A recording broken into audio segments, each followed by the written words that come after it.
All right. I'm not good at intros. The one that's good at intros is handling the recording and audio and filming of it all right now. So we're gonna see how I do this. But You got it. we got TeeWiz here, Chris Yes, sir. Tonico, who let me tell you this. I never seen this before. You did a whole rollout. Oh yeah, You did an yeah, actual yeah, rollout. You making your Still rounds. doing it. Yeah, I mean he's right here with us. Yeah. So I'm gonna start off with the first question. This will probably just turn into a conversation rather than an interview, but we just came off the heel of having a pretty serious talk. I don't know what order this is all going to come out in, so we'll not reference it entirely. But coming off of the ideas we talked about, where do you see yourself fitting into the landscape of everything right now within the industry? Within, obviously, not the scale of like a Drake or somebody. Like from where you're at now, where do you intend to build? How do you intend to fit into the industry, or maybe not fit in at all? Maybe do something totally left field, but still grow yourself, grow your music, grow your brand, and all that. That's an excellent question. I've been thinking about that heavy actually, like this past 2 weeks, and my goal is really to be. I'm so focused on trying to be the best version of myself. I don't want to be, because of this listening to so much different genres and from like Dirty Projectors, from what we were just talking about, the list and stuff like that, all those amazing artists, to classical music. I'm not trying to be the greatest producer all the time. I'm not trying to be the best, but I want to be in the culture of being the greatest. I want to be in the mist. I want to create my own legacy of greatness for myself. And how I'm doing that now is continuing to really tap into my expression, tap into my thought process, have notebooks of ideas that I have, collaborate, build out my brand the way I want to do it, and not be influenced by media or what I'm seeing and stuff like that. Study music, study different artists that I love, study art, study life. And the way I do that, there's this pond that I walk by just to be in nature and stuff. And I'm a very visual person. And when it comes to the music process and stuff like that, I'll actually have different colors that represent stuff like that. And I'll go into this pond kind of wood area, and I'll see the colors. Even the clothes I wear, they represent how I feel. Very in the blue world. today. Yeah, blue. I would say like this like baby blue color. I like you blue. Yeah, like you blue. It's not my favorite color. My favorite color is magenta, but this is like, I like this color because it's the most complex color to me, like emotion-wise, and when I think about it. What was I saying? Damn, I completely forgot. You seeing the colors, you go into the pond for nature. Oh, right. I wear this. The reason why I wear the certain clothes I wear on a certain day is because how am I going to interact with the world? How do I fit into the world? And that's how I'm going to approach the industry. I'm going to go off my individuality. I'm going to go follow what I want to do, and collaborate with the people I want to align with, and are amazing at their crafts, and they have their own artistry and their own thought process. We could just share bread about, basically. Yeah. So yeah, I totally see where you're coming from with that. I think that's one of the things that I appreciate about what you're doing is they always say network linearly, and I like that you're doing horizontally. horizontally. Yeah. I'm not good at math or direction, geometry. I'm in music. So I appreciate that you're doing that, because I don't see a lot of people doing that. I see people always trying to reach out to everybody higher up, and that's totally fine. You should be doing that, but they often forget the people around you. So You know what they say, though. what they say. And same thing like gravity. You know, what you need is, you know, what keeps us grounded is the ground. And you know, you can't jump up and reach for something, because it'll just fall back down. If you have no ground, then you'll be lost. So you got to be grounded. So focus on the ground first before you jump. I totally agree with that. Speaking of ground, in standing, knowing where you stand is very important, especially in this day and age. There's a lot of division, speaking specifically in music, in the music industry, whether it be with the artists, with the labels, with the companies, with the banks that own the labels and the companies, which fund the militaries of the world, which also is more division. But anyway, where Can I get an ashe?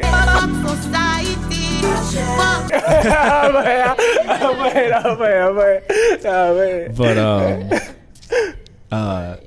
where do you think that you stand on everything, whether that be AI issues, whether that be ethical issues, creative issues, everything that's going on right now, all the agendas being pushed in music? Where do you stand? Where do you plan to stand as you rise?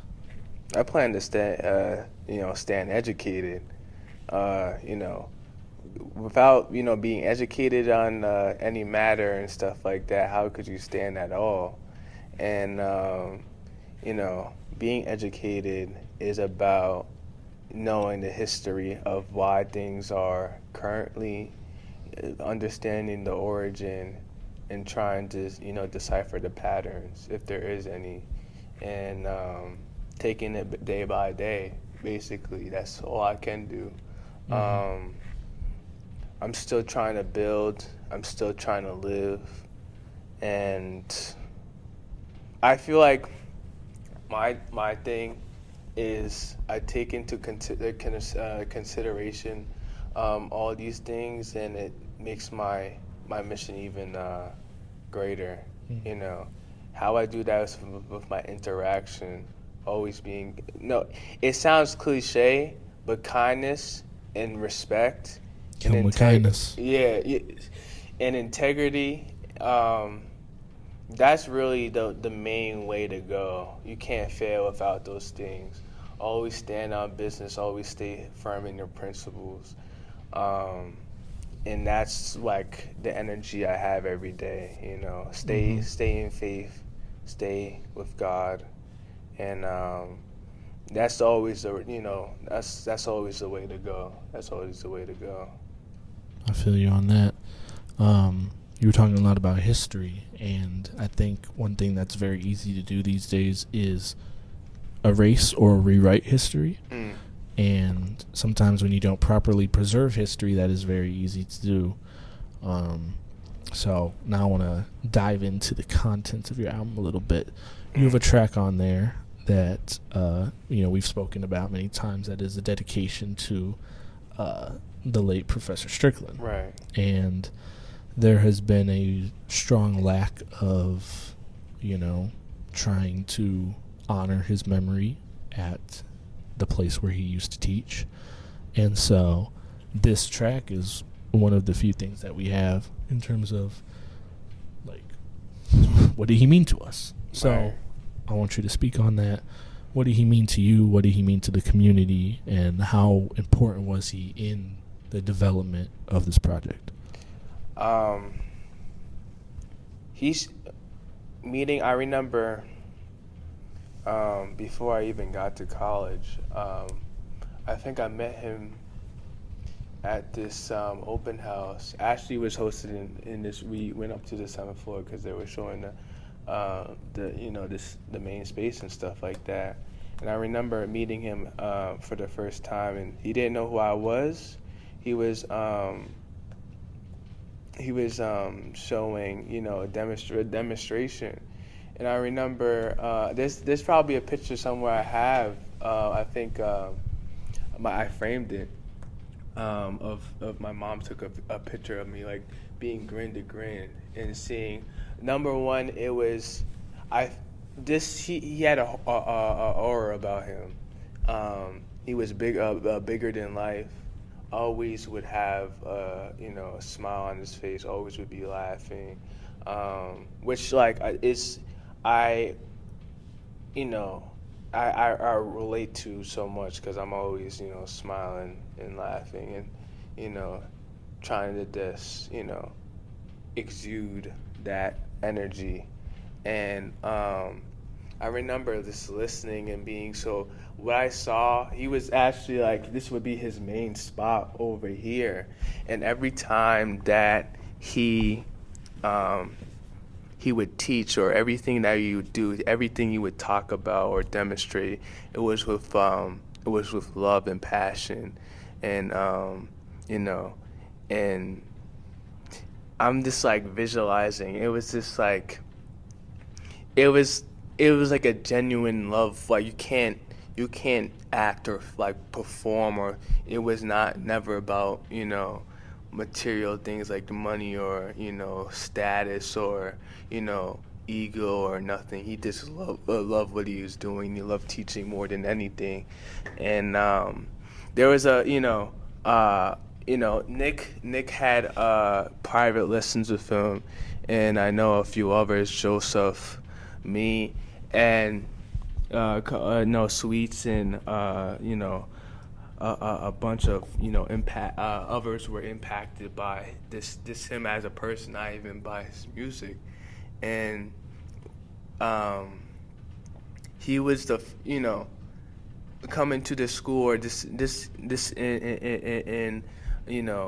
this being in adulthood now, young adulthood, one of the first people to see something in me, believe in me. And another thing too, not take advantage or use me. It was just trying to elevate me, develop, and flourish. Not even as a musician, just as a person. I remember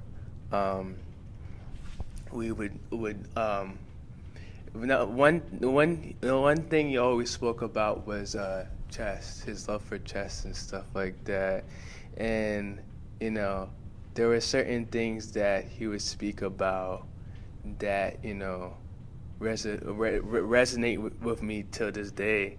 And it's like we would be talking about plugins and certain techniques and stuff like that, technology stuff, but the concepts still apply to life. One of going back to the chess point, learned what I would say he one of the things he taught me is respect the space, respect the opponent, and also gotta respect the game as well. You can't underestimate those things. You have to give those things your best. You have to be our authentic self when it comes to those things. So it's fair. So it's a battle against every whatever you go through in life. And behind the track Strick, there's the reason why when I was thinking about the title for this track, because the sample was about speaking about a touch of life.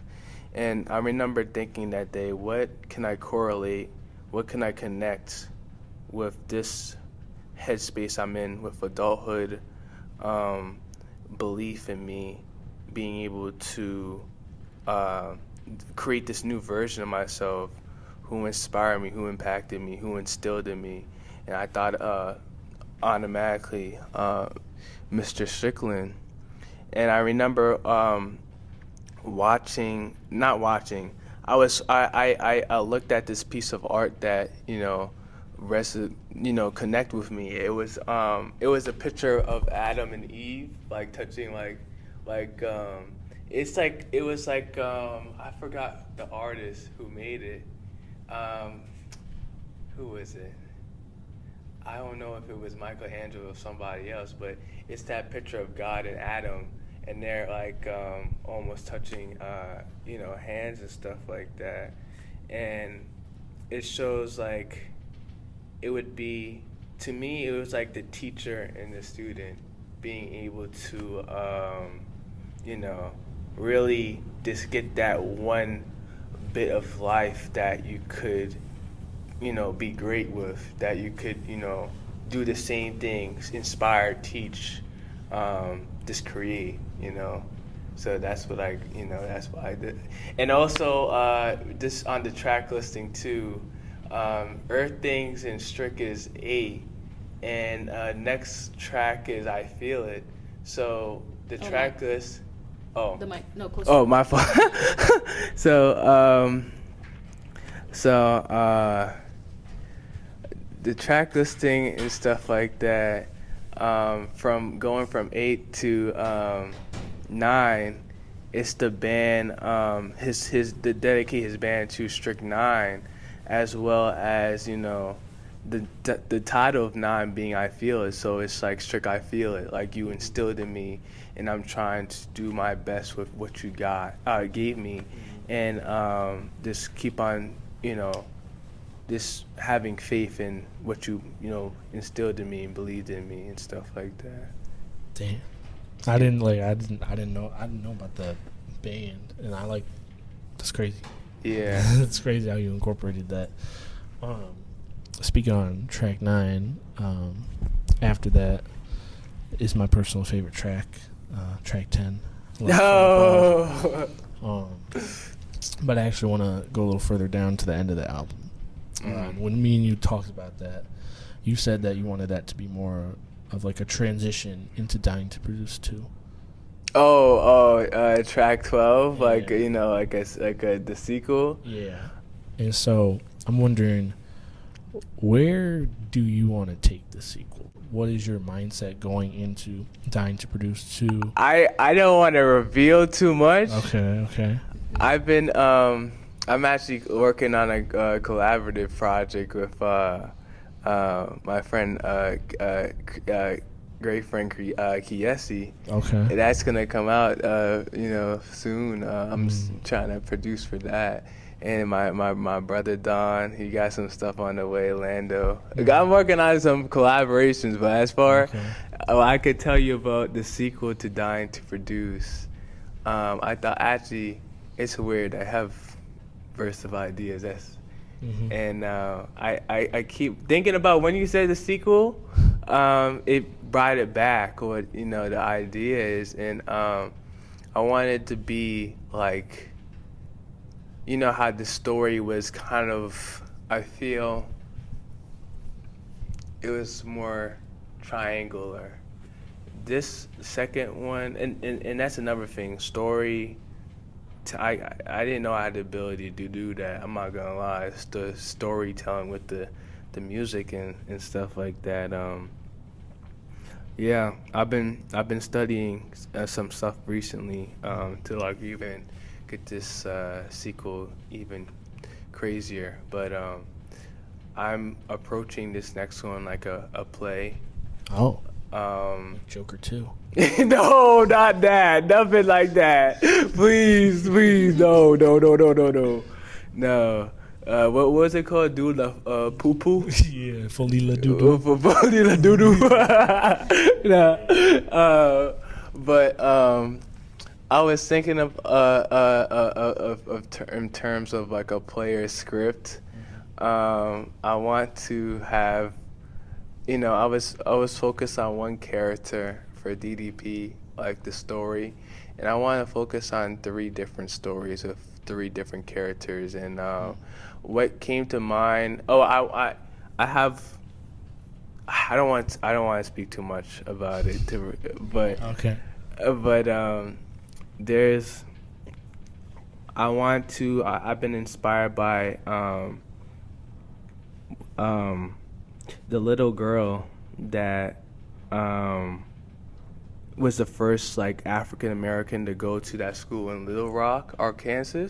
Oh, I know you're talking about. Yeah.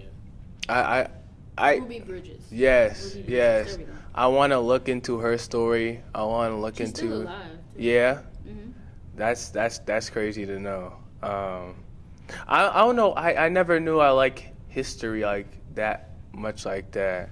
You know, but it makes sense because I need to in order to.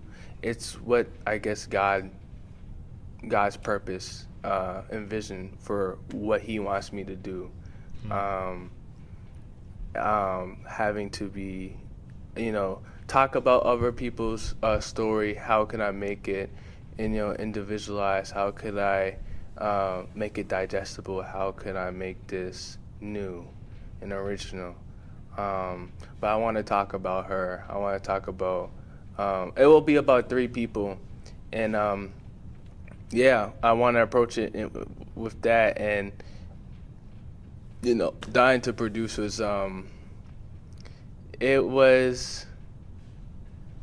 had a more happy-go-lucky type of level on the surface, but it was not intended to.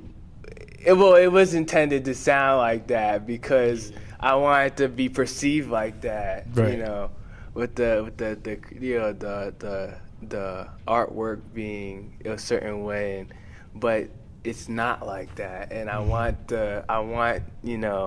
feel like I want the second to be like a complete uppercut, like shit that will like tragic. Yeah, I like that. Like you'll break your jaw from, or yeah.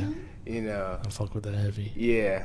So I wanna we'll see in time, but there is a sequel on the way soon. Ooh, 2025. We'll see. Okay. We'll see. That maybe 2025, maybe 2026 for sure. 2026 for sure. Okay, you heard it here first. Breaking news. So tell me about AWOL. AWOL's on the TV again. AWOL. Yeah. Okay. I want to know about this because I see you post about this. I see it in the thing you and Don just put out. So I want to know more about this. And I was waiting for this moment to ask you about this. Okay. Okay. So AWOL, I think not this summer. I think last summer. I started creating posters and stuff I was in a period of isolation, and I started creating posters, and I was working on touch designer stuff that Mr. Strickland put me on to, right. And I was just I didn't know I could do other things outside of music like I did. I feel like I keep on unlocking. That's the thing I love about this stage of being young, even though my back fucking hurts and shit. Right. But I feel like I keep unlocking things in me, and me and Don were speaking about it, and we are developing it to be a creative house, have music, have different artistic projects, work with, like I said, brands and people that align and have purpose and mission, missions they want to this bring to the public and impact, make change. Would you look for a physical location for this too? We haven't thought about that yet. I do wanna, at some point, I do want to have a art gallery, because I've been painting, and I've been really getting into studying art, and the more I get deeper into the rabbit hole with artists, not even just dealing with navigating the industry and stuff like that, the more I have the need to be this is not about me. I need to put other. Ooh, shit. Sound like Oh, damn. Time to sue. No. Have it on camera. The more. Oh, God, we really going to have to sue. Renee almost fell. Just I can't see. And I can't believe. Let me slip too. Get in on this. Yeah. I wanna. It's not about me. Like, you need a team in order to, navigate this industry. And I want to teach, and I want to just work with, like, I want to build with other people. Like, it's at this point of time, like I said, going down the rabbit hole, like, I don't want to see any other way but to build with other people, because it's just not enough. It's not enough. Yeah, it's not enough. It's not enough. Speaking of that new Kendrick, now we're gonna have some fun. How long is this fun gonna take? We split it up. It's gonna be. I'm hungry. That's what I'm Oh, you hungry? Okay, it's not gonna take long. So, tell me some music that you've heard recently. It doesn't have to be new music, just music you've heard recently from any artist. Could be someone even at the school. Like, tell me some music you heard recently that you really fuck with. Tell me some music you heard recently that you fucking hate. No, hate is a strong word. Hate is a strong word. I strongly have a distaste for. All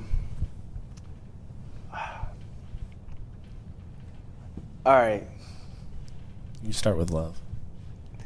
Love, I've been, like I said, I'm working on a project, getting my headspace right for it. Been listening to a lot of Jimi Hendrix, listening to the Bjork albums. Been listening to, I've been listening to Mr. Morale more than I have, and. Oh. Oh, he said, "Oh, Yeah. I'm trying to tap in." Right. And who else? T is a man now. Sorry. And I've been listening to a lot less hip hop than I usually. Like DDP, I was listening to so much hip hop. I was listening to a lot of hip hop and soul. Now I'm listening to a lot of folk. Like Taylor Swift. Hell no. Oh, okay. Never. I respect what Taylor Swift does. He's an amazing artist, but Clean it up. It's okay. They're not going to see this. This isn't the demographic for their fans.